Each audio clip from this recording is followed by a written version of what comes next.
Hey everybody, and welcome back to another episode of the Steam Machine Podcast. My name is Dalton, and joining me this week is my good buddy... It's Nate, Turtle Bear Man. What's up, everybody? And let's go ahead and just address this right off the bat.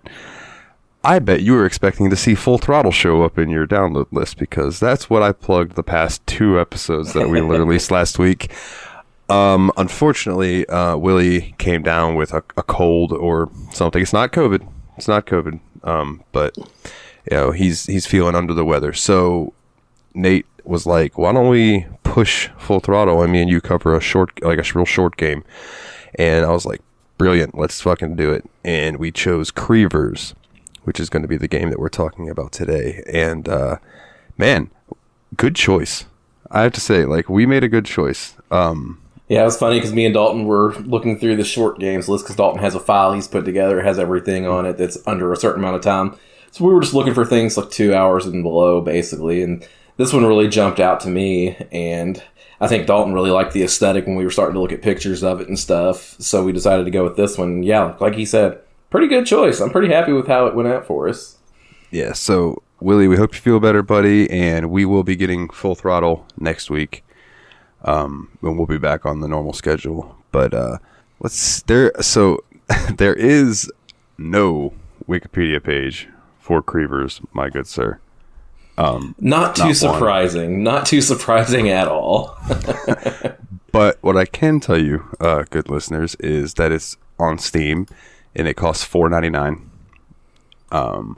And there is a page on Tropopedia, which I assume is just a site that collects game tropes. I don't know, I haven't looked more into it, but this is like the only site that came up when I searched for CreaVures Wiki. And it says that CreaVures is a 2011 puzzle platformer by Muse Games for PC and Mac.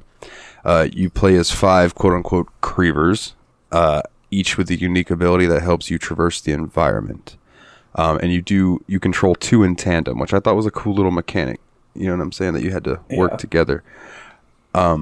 The story is as follows, and I don't know where they got this from. I didn't piece this together from the game itself, but the story is as follows. Much has changed in recent memory. The forest's swirling light, once plentiful, is now cast so thin that you can barely see through the darkness. The symphonic night has gone quiet, save a lone voice. The forest is calling. It needs your help. You know what must be done, how to save the mother forest. Will you?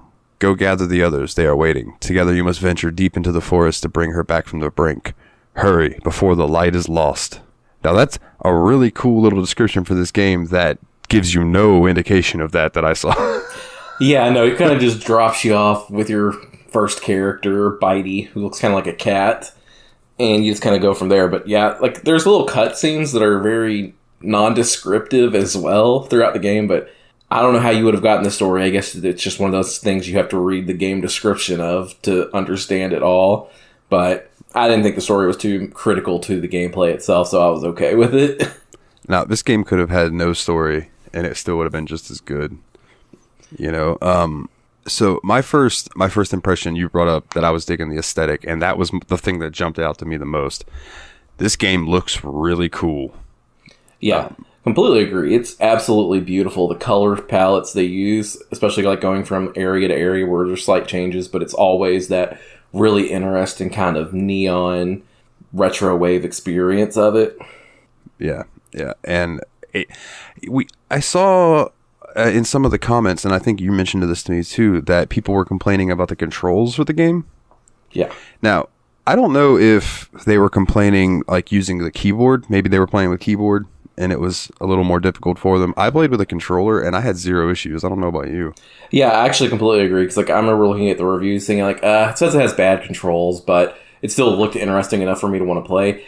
I had 0 experience with bad controls in this game. I don't know what the reviews there on Steam were talking about. I felt like everything did exactly what I wanted it to do as I pressed the buttons, so I have 0 complaints in that regard either.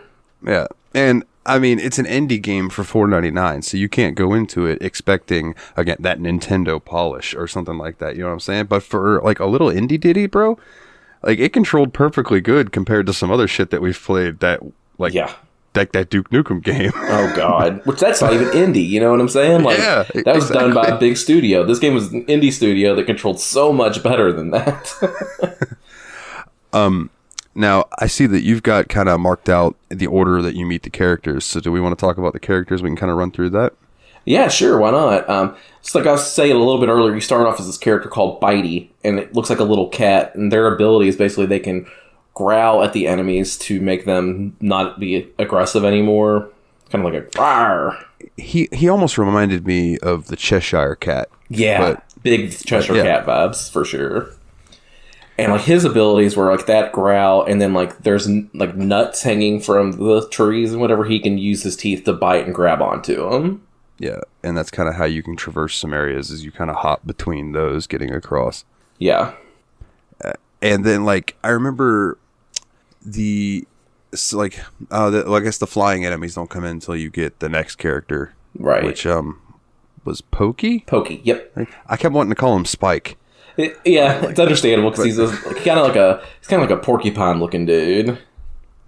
Yeah, and he's got the big spikes on his back, and his little ability is that he can shoot them like out of his back towards these enemies, and that comes in handy with these damn parrots or whatever they are that are flying around. Macaws, I don't know. They're annoying as hell though, because if you don't see them or you hit them and then you don't get across in time and then they come back, if they attack you I think 2 or 3 times, then it will reset you back to your last checkpoint. Which the checkpoints are cool as shit. They're like these little, I don't even know, they're like these windy vine things, but when you go up and go around them, they kind of flower up and this luminescence comes out of it. It's a really pretty design choice for them. I really like that too. Yeah, and I never ran into, like, I ran into some spots where it was like, what do I do here? But it never felt impossible. Right. They said it's a puzzle platformer in the description, and I think it's a light puzzle, more platformer. Like, there's times where you have to figure out, like, because what Dalton was saying earlier is you control 2 characters at once once you start meeting the other characters, and you kind of figure out how to use both of them together to achieve certain things. But it's light puzzles. Once you look at it for a couple seconds, you're like, oh yeah, I can use this guy here to do this while using the other guy to get across. It kind of starts to make sense. Yeah, like for instance, there might be a vine that you can climb, and then 3 of those fruits or nuts hanging there, and then another vine. Well, Pokey can't jump that distance. Right. But if you use Bitey and climb up and hop to that middle fruit and hang there, you can then use Pokey to climb up and jump and grab onto Bitey's tail, and then use his tail to swing to the one that you couldn't get to before. Because Pokey is a bit of a bigger creature, so he's a little slower. He doesn't jump as high, doesn't jump as far. But when you meet him, he does give you dabs. And I thought that was awesome. And for listeners, if you don't know what daps are, it's like fist bump. He's just like, he holds out his fist and you guys fist bump, and I'm like, yeah, motherfucker, you're cool.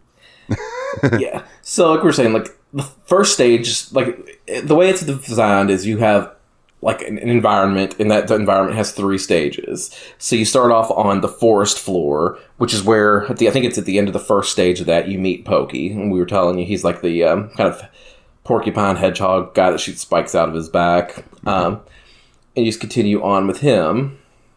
And then you go to the second type of area, which is the tree trunk, which is more vertical, which where you're really having to use Bitey to help Pokey get around, because Pokey, he's slow and doesn't jump very high. And so that's where you use Bitey to make additional platforms for him, like using his tail as a vine. Yeah. And this is where I think, too, you start running into the little red mushrooms that you can hit. And there's like 3 small ones, and you'll hit them, and it'll either make a bigger red mushroom get bigger so you can now get to another area, or it'll make it smaller so you can pass by it. It just depends on the situation. Yeah, it's like when you're in like any kind of game where you have to push a few triggers to make an event happen. That's kind of what it is. Like, yeah. And it makes it clear that's what you're doing. This is what I mean has good level design. This game does have good level design. Because the first time you run into something like that, you'll accidentally walk over the first mushroom, and it'll make a sound like, oh, okay, so this is what I'm supposed to be doing, is finding these mushrooms. Yeah, it dings and it shrinks. So it's like it gives you a visual and an audio cue that it's like, hey, you just did something. You should probably find more of those and do that again. Right, which is definitely a sign that this game has really considered its level design when it was being made, because it introduced a new mechanic, taught you how to use it immediately without showing you. You know, it's like not without telling you, kind of like the show not tell mechanic, and it's designed in such a way that it makes perfect sense. Yeah, and one thing that I did enjoy is that when you got the new characters, like they would give you like 2 little paragraphs on the screen that were kind of just placed in the background that would tell you like this thing's ability, like I'll jump ahead a little bit and then we can go back and talk about the first boss, but like when you meet Zappy and it tells you, yeah, if you press X, you know, it puts out an electric pulse, and you can do that to these mushrooms or you can use it on enemies, and then it's like boom, that's all you needed to do for that, and that's all it tells you. And then it's like go out, and then all the rest of it you just go out and figure out yourself. But they just give you quick little, here's how it works, go have fun. There's no like tutorial for each character and things like that. Now, what did you think of the boss fights? I thought that was interesting. The Goliath trout. Yeah, so the Goliath trout comes directly after the tree trunk, and in my opinion, that was my favorite stage in the entire game, because instead of being like a traditional boss fight where like in a Mario game you got to shoot, like say you're playing Mario 2, you got to throw a bunch of bombs at the mouser, right? This one, no, it's just like a stage that you play, but the way they designed it is in such a way that you have to do an entire section as Bitey, then an entire section as Pokey simultaneously, because you can switch between your 2 characters, and then they have to meet up in the middle of the stage and start performing the rest of the stage together. I thought that was a brilliant design decision, because like you had to do all of Pokey's stuff, all of Bitey's stuff, and then just put it all together at the end. So you don't really, it's not really feel like a boss fight. It's more like just another stage, but an extremely well-designed stage that you're just trying to get to the top so you can defeat the trout guy. I really liked it. What did you think about it? It was a cool culmination of everything that you had learned in the past, like, 3 to 6 levels of getting your bearings. And it was like, all right, well, all that stuff that you just figured out how to do, you now have to incorporate it all to get through this level while avoiding, the boss throwing stuff at you and stuff like that. And I thought it was really cool. I thought it was really a neat idea. I really enjoy being able to swap between the characters, at a press of a button, and utilizing that in the way that they did was very interesting. And I thought it was fun. Like it, my mind just blanked on the word I was looking for.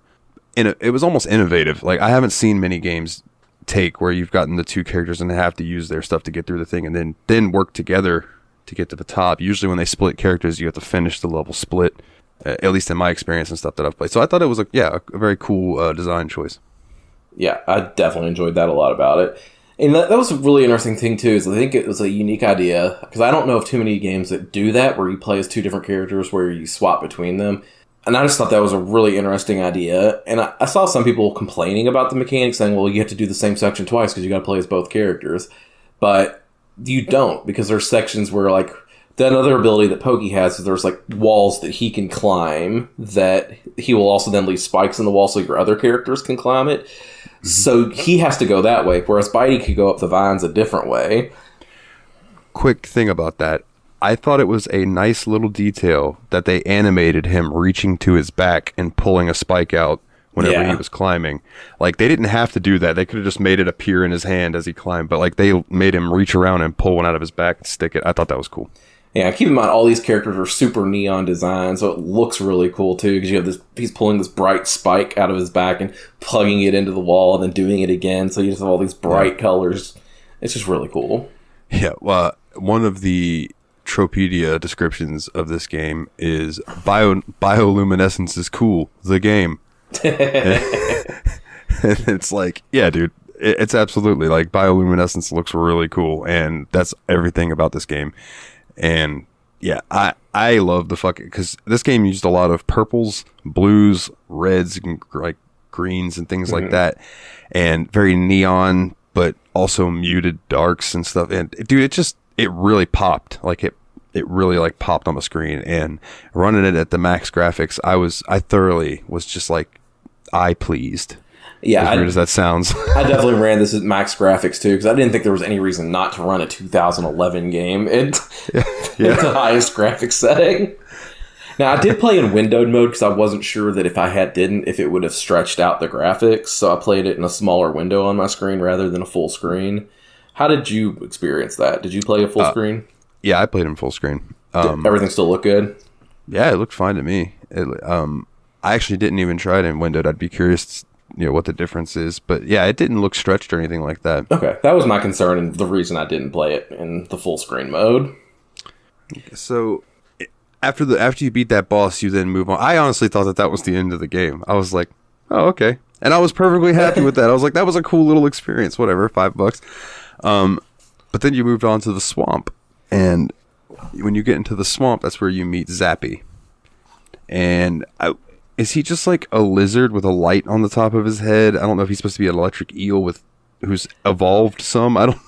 So what he seemed like to me is, those anglerfish, I think they're called, that have that bioluminescent thing on top of its head. It kind of reminded me of a mix between that and a lizard. And yeah, he was really cool because he was just this lizard that had the speed of Bitey. So he played more like Bitey as far as platforming and everything goes. But he didn't have the bite. He had this thing where he could shoot electricity out of that bulb on the top of his head, which would scare away enemies and could light up these mushrooms that you had to light up to move on in the stage. Yeah. And that was another cool little aspect that they added in, where it was like now at the little checkpoints, you could swap between Bitey and Zappy. I almost called him Shocky. Damn, I'm getting all of these names wrong. Yep. You can switch between Bitey and Zappy, and there might be sections where you need Bitey. So you go and you switch to him and you get through, and then at the next checkpoint you switch back to Zappy because now there's a big shade of darkness that you can't go forth until you use Zappy to light up all the mushrooms that are like these golden these mushrooms look like you should electrocute them. Mm-hmm. They did a good job at being like, hey, you should probably try to shock these things that look like they should be shocked. Yeah, and I thought that was a really cool mechanic that they introduced there too, because I was like, okay, so now I've got this third character. Are we going to have to make all three characters get through the same little area in their own unique different ways? Or are they going to come up with a mechanic so you don't have to do that? And the mechanic they used was, if you're at a checkpoint, you can swap out one of your characters for another character. So you could have been Pokey and Zappy at this point, or you could have been Bitey and Zappy, or Bitey and Pokey. But the game will kind of push you in the direction it wants you to go by putting puzzles there that you can only solve with Zappy or only solve with Pokey. Yeah. Yeah, and there was a good chunk that I didn't use Bitey at all. Yeah. I just ran through a bunch with Zappy and Pokey. And you end up making your way through the swamp, and I thought it was interesting that in the second half of the game, like, they introduced 3 new characters.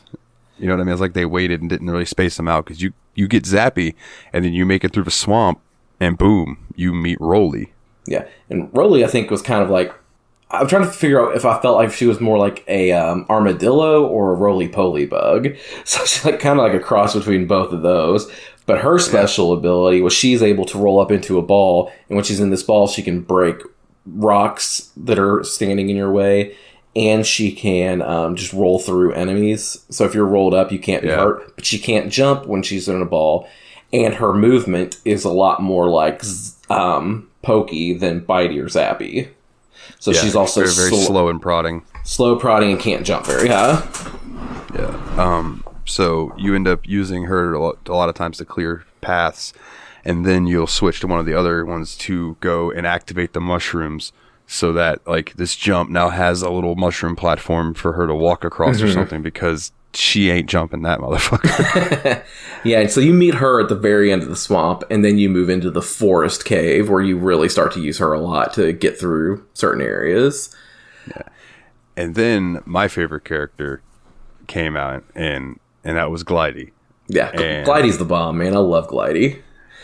That dude, when it got to that point where you had, all your characters and you're trying to make your way through the canopy, Glidey came in handy. Like, Glidey stayed in the party. You had to swap between all the other ones to get to certain spots, but like Glidey was essential there at the end. Yeah, because Glidey's special ability is he could jump on your other character's shoulder, and then you could control that character and glide with that character. So Glidey was able to like clear huge gaps with characters like Rolly that otherwise wouldn't have been able to get across, but he can carry them across. So his whole thing is being a transportation system for the other characters and having the best movement in the game. Yeah, and there were defined sections in this last area where it was like, all right, you can just look and tell you're going to need Glidey and Bitey because you can see the nuts hanging. And then you get through that area, and in the next area, you see that there's a bunch of those golden mushrooms. So you're like, all right, so you switch Bitey over to Zappy. But it's like, at no point did I ever switch Glidey out because I was constantly having to do the, like, grab him by the shoulders and glide him across the big areas and stuff. And this is where, like, there were a couple areas where I had to, this is where I started having to be like, all right, let me look at this for a second. All right, so I'm going to need to put him there, and okay, I see how to do it, you know?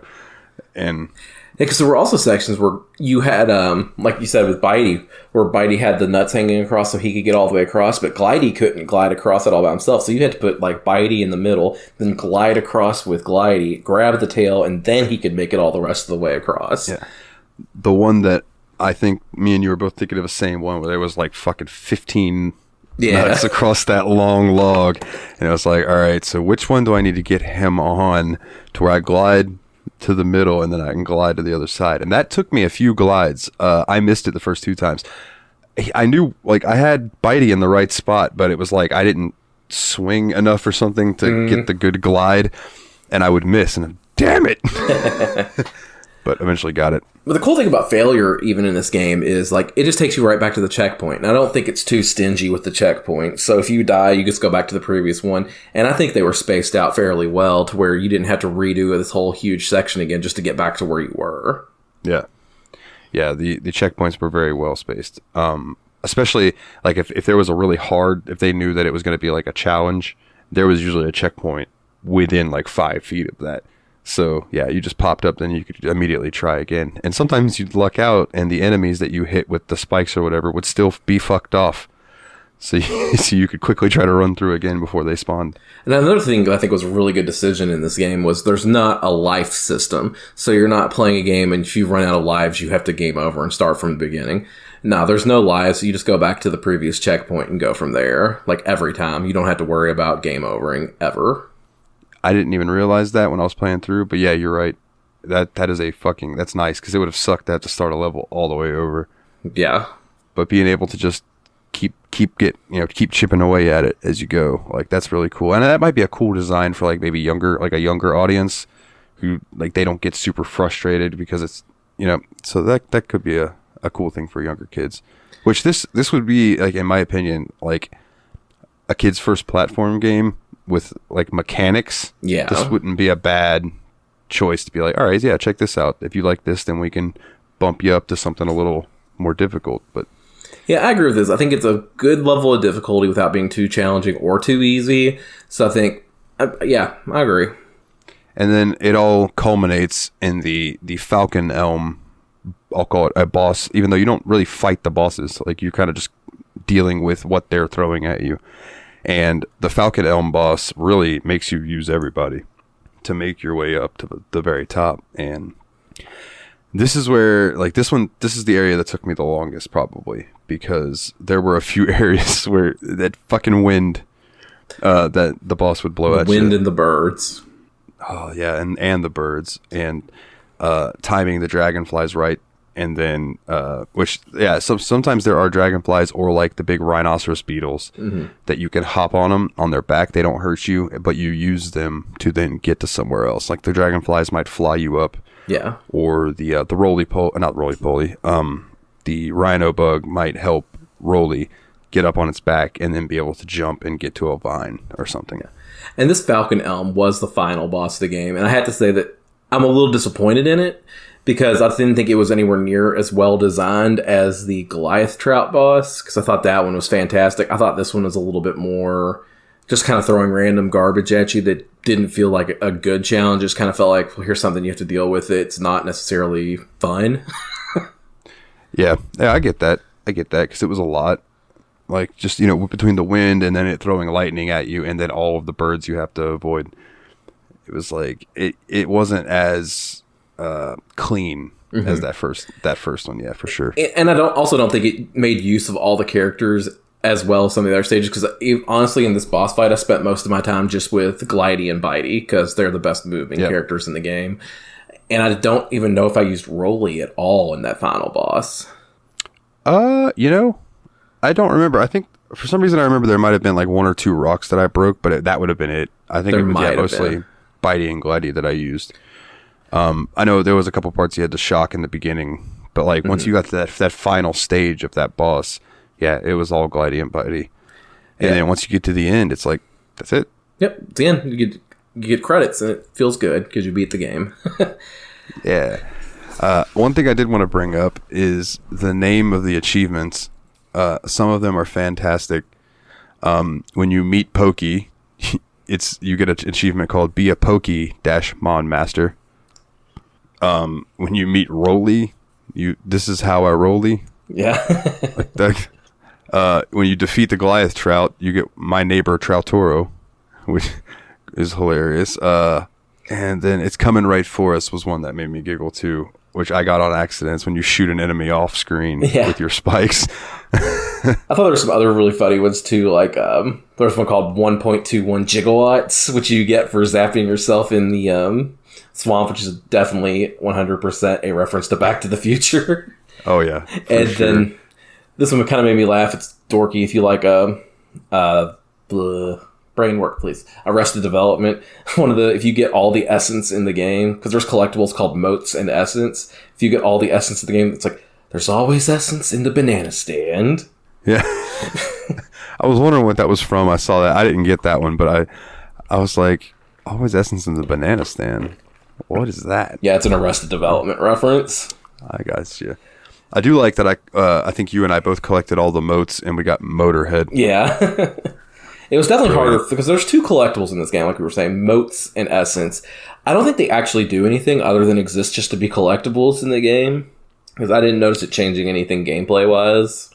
No, it made me wonder if maybe the ending changes if you gather all of it, but it didn't seem like it gave much room for it to be different. Yeah, agreed. So, like I said, we both found all the motes. We didn't find all the essence. And I'm not sure. I'm kind of wanting to go back and look at one of them, because I remember there was a stage that it felt like I couldn't get to some of the essence. But when I was thinking back on it, it was an early stage where before you'd gotten anybody but Pokey. But the essence looked like it was hidden behind like one of the boulders that Rolly could break. So I wonder if you can go back to those levels with all the characters now to find some of those. I had that same thought. I wonder if you can go back in the chapters and use everybody, because there totally is. I remember specifically there being a pile of boulders with a thing behind it, and I'm like, well, how the fuck would you get through that? Because you can't bite through that.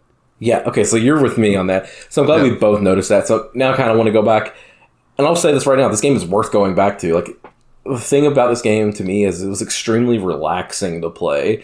Like, the ambience and music of it kind of was just all like kind of chill and did not stress me out in the least. It was just a game that you can go to and relax and play, and I think it's a really good time for that. Yeah, dude, and for $4.99 when it's not on sale, like that's the normal price for the game is $4.99. Yeah, fucking well worth that. And you brought up the music and stuff. It didn't jump out to me, but it fit the game well. That's exactly what I have in my notes. I said the sound design fit in the game but didn't stand out. That's exactly what I have written in my show notes. Oh, well, there you go. Yeah, because it was just like you said, it was very relaxing. It fit, but it wasn't something that like I would put on and be like, oh, this is a banger. But like if I found the CreaVures soundtrack and I was doing something and just wanted like some lo-fi ambience in the background, there you go. But then I just want everything I was looking at to be bioluminescent. Yeah, right. Yeah, so it's kind of one of the things I think the best part about this game was definitely the aesthetic, the look of everything. It was beautiful, crisp, and just a great thing to look at. Like I said, the sound design fit in but didn't stand out. Another thing that I thought was extremely good about this game is each character felt special. Because when you got a different character, they all felt different. There wasn't a lot of overlap. Like, yeah, they might have controlled similarly, but like Pokey and Rolly were different enough mechanically that they did not feel like the same character. So I feel like they did a really good job with character design. And as weird as it sounds, it's like each of the little characters, they don't talk, but they each have a little personality. Like if you let them stand there for a minute, one might start dancing. Yeah, Glady loved to dance. Like one guy will kind of like hum to himself. I did laugh that Zappy is the only one that has a voice that sounds human. Yeah, for real. all of them sound like and then Zappy's like, huh, yeah, huh.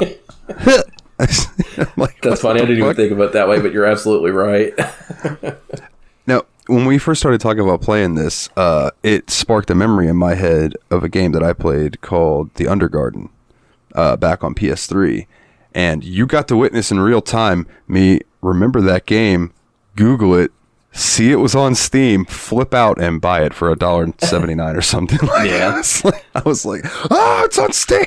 I know, just because you felt like that made me kind of want to pick it up too, so I might be looking at that one in the future as well, especially if it's similar enough to this one that, yeah. Well, the visual is similar. The Undergarden's, it's a game made to relax. It's kind of like that game Abzu, where it's like the game's really pretty, but there's no enemies. Like you don't have to worry about you don't have to worry about dying.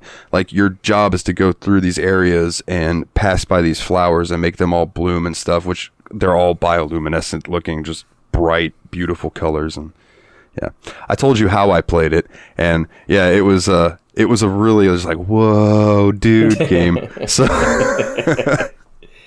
if there's one thing I would like to see in this game, and wouldn't even have to be like the main game mode. I wish that there was like a bonus mode or something like where you could have 2 players in this game. So say me and you wanted to play, you could be Pokey and I could be Bitey, and we could play through those first levels together. And instead of, dude, how awesome would that have been? That'd have been a blast. Now I know this game was really made fun. back in 2011, so it was a little bit different time. But I love the unique idea of playing as both characters like we did. But it'd have been really cool if they also implemented a 2-player mode where you could play it like that too. Yeah. We should start a hashtag. Hashtag give us CreaVures 2. Hashtag co-op. I would definitely play CreaVures too. I really would. Yeah, I would too, man. This impressed me enough that, you know, if they could, okay, so let's use Portal as an example. Now I know that's far beyond, but let's, like, you know, the first Portal was almost like a proof of concept, and then Portal 2 was like the game. You know what I mean? Yeah. So it's like, I could see that this CreaVures, if he took this idea that he had, or they had, I don't know who, you know, did the game themselves, but like they took this game idea and then fleshed it out, released a 2, made it co-op ability. Dude, it could be a really, really cool platformer.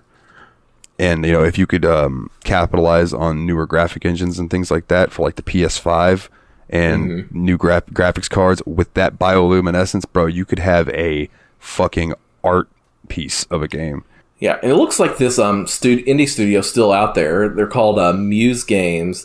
They're an independent game development studio in New York City. And what they say they're doing now is they focus on boundary-pushing co-op gameplay and AI. Boundary-pushing co-op gameplay. They need to bring back CreaVures and give us that boundary-pushing co-op gameplay. It looks like they most recently put out a game this year in September called Ember, which looks like it's a firefighting video game. So, yeah, they're still out there. So hopefully, hey, if you guys over there at Muse Games happen to hear this, give us CreaVures 2 with co-op. Yeah, dude. Do it. Pretty please. With some sugar on top. Right. And you could even, like, bring back the same characters, or, I mean, expand on them, like, whatever. But, like, I just want more. Yeah. Straight up. And I want to look at some of the other games released by them, because like you said, like we've been talking about, we both really enjoyed this. They did a good job. I would like to see if that carries over to some of their other games that they've released. Yeah, absolutely. So, yeah, good stuff, man. Like, I would really like to play more. I will play more of this. I'm just not sure when, but it's definitely gonna be one of those games I go back to relax. It's kind of like, I'm putting it in the same boat for me as a game like Nights into Dreams, where it's one that I'll go back to occasionally, but I'm not going to be completely obsessed over, you know? Yeah, totally. I had the thought when I finished it and the credits were rolling, I was like, I could see myself going back to this just to get the rest of the achievements. Yeah. I think I had like 2 or 3 that I didn't get. Yeah, there's 2 left that I don't have, and one of them is for collecting all the essence in the game, which I wonder if, like you said, you have to go back now that you have all the characters and you can unlock the stuff just by going into this individual stages. I kind of really want to go back and try that out now. And the other achievement I didn't get, was called I Has a Flavor, which apparently you have to bite all of the different enemies in the game with bitey. So there's a bird, a bat, a squirrel, a reptile, a frog, and a monkey. So if you bite all of them, apparently you get this achievement.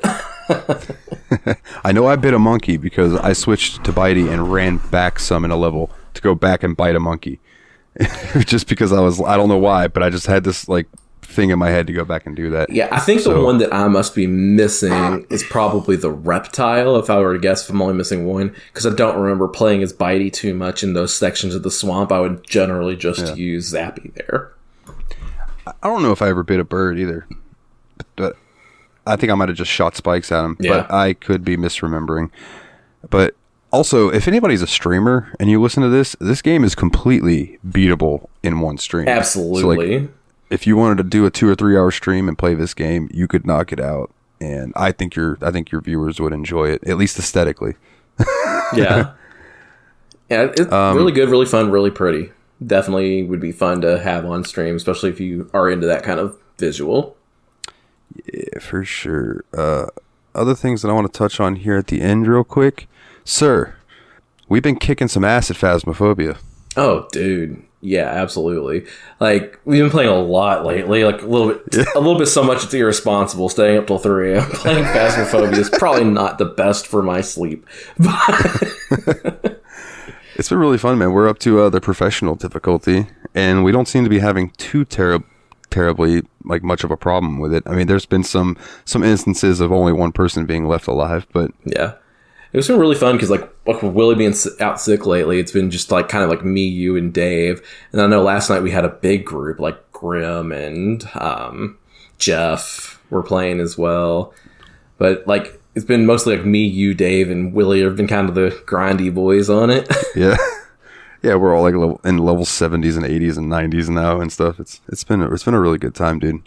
And just I don't know, there's something about like just hanging with your buds, playing a game, but then like all of you are progressively getting better at it, so you can bump the difficulty up, and then you like the scares back because now there's shit like, ooh, what's gonna happen now? But then you get better at it, and then you can bump the difficulty up. Like it's cool. It's cool learning together. Like I really enjoy co-op games with some good friends. Yeah, because there was a time where we were scared to bump up anything past amateur on that game, and now it's just like I don't even want to play amateur anymore because now that just feels like the ghosts aren't really out to get you on amateur now. Yeah. Oh yeah. There was one we did. I think it was with Willie last night because he played 1 or 2 before he went to sleep because he wasn't feeling great. But we did amateur, and I think we figured out the ghost before we ever even saw it. I think we almost figured it out before the time before the hunt could start even wore out. Yeah. It was great, but the bumping it up to professional has been good. Now, I will say just real quick that I did think, oh yeah, me, Dave, and Nate, we can handle professional in the prison, just us 3. I was wrong, but it was still fun. I got the shit scared out of me in that one. So that was hilarious because like me and Dave got murdered so fast, and Dalton, bless his heart, kept trying. But me and Dave eventually just found like the shower in the game because like the ghost had turned on the shower, and we just kind of stood in the shower together for a while. It was funny. Yeah, I was doing my best, man. I went in there with the handheld camera, and I'm holding the video camera and trying to look for orbs, and then I saw my breath, and I was like, all right, freezing temperatures, and I ran out, and I was like, what can I figure out from just freezing temperatures? Because I'm not going back in there. Oh, man. Yeah, this other stuff I have written down, I'll touch on next week, because this is just a short little episode. I do want to give a quick shout out. Well, hey, to but what would you? What kind of rating would you give to this game? Oh man, you know what? Yeah. Don't forget, man. Oh man, yeah. I don't want to. I would give this a solid like 7.5, 8 nuts out of 10. Yeah, I'm absolutely right there with you. I think it's a good 8 glidies out of 10 zappies. Awesome. Yeah, because I mean, it's not gonna like change the world, but again, like you drop $5 on a game and you expect meh, and this gives me a lot more than meh. So I was really happy with it. And I know you guys might yell at me for saying that I give this game a higher score than like what I did for Ubermosh, but we all have our genres of choice, and platformers, this works for me really, really well. And to cop a phrase from Metal Jesus, shout out Metal Jesus Rocks on YouTube, this is a hidden gem, in my opinion, on Steam, because there's a flood of shit on Steam. People might overlook this game 1,000 times, but like, if you were to just give it a shot, it's really quite fun. Yeah, absolutely. Like, I'm going to go in and give this a nice rating on Steam just to help them get that number up for them, because I think it's really good, and I would like to see more people play it. And I highly disagree with the other reviews out there that say the controls are bad. I don't know what these people are on. Yeah, it makes me want to try to play through with the keyboard and maybe see if that's what they're talking about, because they can't be talking about controller, because it was flawless. Yeah. It really was. And like, yeah, like, and I think you even touched on it, that like it was responsive, like when you they did what you wanted them to do. You know what I'm saying? Like, I don't know if there was a patch or something that might have came out and fixed something like that, but I don't know, man. It worked for me. That's a possibility, but even still, like, I don't know. I've just learned the internet likes to bitch. Yeah, no joke, dude. No joke. Oh, man. Well, I want to give a shout out to our wonderful Patreon subs, with an extra special shout out to Nate Cogsworth, the 7th of Juniper, Jeff the Original Expendable, Old Jeffy Lube, Arisa Adam, shout out to his podcast Revival and Extinction, and DC Smokedown. You guys rock. Appreciate you guys. Hell yeah, y'all are the best. Especially that first guy you said. I hear he's really cool. Yeah, man. That Sir Cogsworth, yeah, he's pretty fucking cool, man. Next week we're going to be doing Full Throttle Remastered, Back on Track. I'm already about halfway through it. I really enjoy it. I think, like I said, I'm going to try to stream it sometime this week. I might start it over, because now that I know the puzzles, it might be pretty quick to get back to where I'm at. But I've been really, really enjoying it, and I look forward to that. Yeah, I haven't started it just yet, but I did see that it's free on the Xbox Game Pass that you can have on that I have on my PC that I've never redeemed my free trial of. So I'm about to play that game for free this week. Boom! And that's always the best, is when you get it for freemium. Yes, sir. Oh, man. So if you'd like to come join our Discord, which I highly suggest you do, because I am way more active on there than I am on Facebook and Twitter as far as the show accounts go. I try to be more active on everything, but I am always on Discord. And you can get to that by going to bit.ly/TSMP Discord, all capital letters. And if you want to check out our Patreon, which I personally highly suggest that you do, $1 a week will get you your episodes early. And also I do like a music podcast every now and then, where I just play songs and kind of talk about how much I like the bands, and like if I've seen them, little stories, things like that. And that is patreon.com/the Steam Machine Podcast. Let's see. You want a cool ass shirt? You want a cool Steam Machine Podcast shirt, or shoes, or pants, or underwear, or a wallet, or any kind of weird shit that is on Threadless? You can get it at tsmpproductions.threadless.com. And to wrap all of that into one nice little bundle, if you want links to pretty much everything I just mentioned, plus Nate's Twitch, which I'm going to have him plug in a second, you can go to bit.ly/the Steam Machine Podcast, and you just capitalize the first letter of each of those words. Boom. There's our website. There's links to all kinds of stuff that we do, and our episodes are on there if you so happen to just want to listen to them in an internet browser. Nate, my good sir, tell the people where they can find you on social media. Yeah, you can find me on the 3 T's, Twitch, TikTok, and Twitter, at Turtle Bearman. Just doing my retro gaming stuff. Been kind of crushing it lately at Speedrunning Predator. I have a new personal best time of 16 minutes and 53 seconds, which is within 30 seconds of world record now, so I'm doing pretty good. Yeah, buddy, keep at it, man. You got that shit, son. Ooh. Go and check him out for sure. I have 2 recommendations this week. There is a song that I cannot get out of my fucking head by a band called Alien Weaponry, and the song is called Kai Tangata. Alien Weaponry is a New Zealand band. They sing in ancient Maori language. I think I talked about this last week on the episode. It's really good. Kai Tangata, cannot get that song out of my head. I highly recommend it. And there is a podcast that I would like to recommend that if you like the music that I make, my electronic stuff, as under Nile the Nightmare, which you can find on Bandcamp. Yeah. There's a podcast that I had found probably back in 2016 or so, 2015. It's called Communion After Dark. And each week there are these like 3 or 4 DJs that spin playlists. And this is how I've found out who Kanga is. I really like the Kanga. She's not EDM, but she's like an electronic music and a singer does really good stuff. I found the band Priest from that podcast. So much stuff. My buddy used to say, okay, it's just a gothic vampire music podcast. And I'm like, yes, that is exactly what it fucking is. And I love it. So if you're into the goth music, or, you know, just the trancy wonderfulness, check out Communion After Dark. I think they release every week. It's good shit. Do you have anything you'd like to recommend to the people? Any last words before you walk the plank, Lottie? Nothing too huge to recommend this week, but like we were talking about him a little bit in our Patreon section. Go join the Patreon. Check out my buddy Usurper Grimm on Twitch. He's an awesome dude, and he's been doing a lot of Symphony of the Night randomizers lately, which has been really cool to see. So I think y'all dig him as well.